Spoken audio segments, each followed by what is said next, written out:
یا حیو یا قیوم. یہ میں پڑھا کرتا ہوں. اس دن یہ بھی نور بھائی ہمارے بیٹھے ہیں اور شکیل بھائی بھی, میں لوز میں تھا, میں نے آگے بھی آپ کو ایک دفعہ سنایا.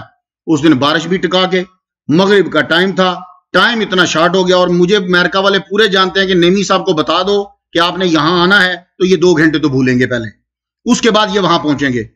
لو جناب, میں بھی مسجد میں بیٹھا ہوں, تراویح پڑھ کر آیا ہوں, میں لوز سے سنبھال لیا, بارش ہے کہ رکنے کا نام لے رہی, ٹائم ہے تو وہ رش آور اسے بولتے ہیں ہمارے, 5 ساڑھے 5 اس کے بعد کا ہے. میں نے وہاں سے کال کری, میں نے کہا نور بھائی یہ میں نہیں پہنچ سکتا تو مغرب کی نماز پڑھا دو. بولے کوئی بات نہیں نیمی صاحب. لوز وہ پلینوں کی طرف جو ہے ادھر سے چلا, میں پیرلٹن یا پلینوں میں وہاں سے چلا, رستہ بھی پہلی دفعہ کا, میں آگے نہیں گیا.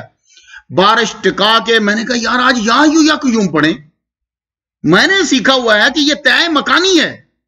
بزرگان دین یا قیوم پڑھتے ہیں, قدم اٹھاتے ہیں تو دوسری جگہ پہ پہنچ جاتے ہیں. تو یار اب ایک تو رستہ نہ بھولوں, بارش بڑی ہے, ٹریفک جام ہے, جلدی پہنچنا, نماز پڑھانی ہے.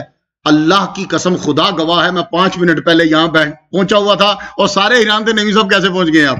میں نے کہا یہ مجھے بھی نہیں پتا, بہرحال یا قیوم پڑھتا رہا تھا میں. تو آپ لوگ بھی سب سن لو, جب کبھی ایسی سچویشن ہو یا قیوم.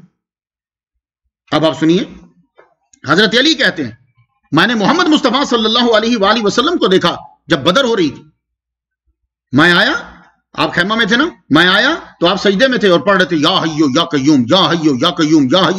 میں واپس چلا گیا, پھر لڑنے لگا, پھر واپس آیا, آگے پھر سجدے میں یا قیوم یا حیو. میں بار بار جاتا آتا رہا, جب بھی آؤں تو نبی کو سجدے میں دیکھوں اور وہ یہی پڑھ رہے یا قیوم. آخر اللہ تعالیٰ نے بدر میں فتح عطا فرمائی.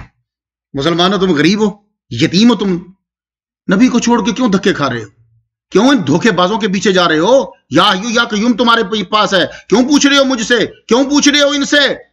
تم نے آیت الکرسی چھوڑ دی, فراڈیوں دھوکے بازوں کے پیچھے چلنے لگے تم لوگ.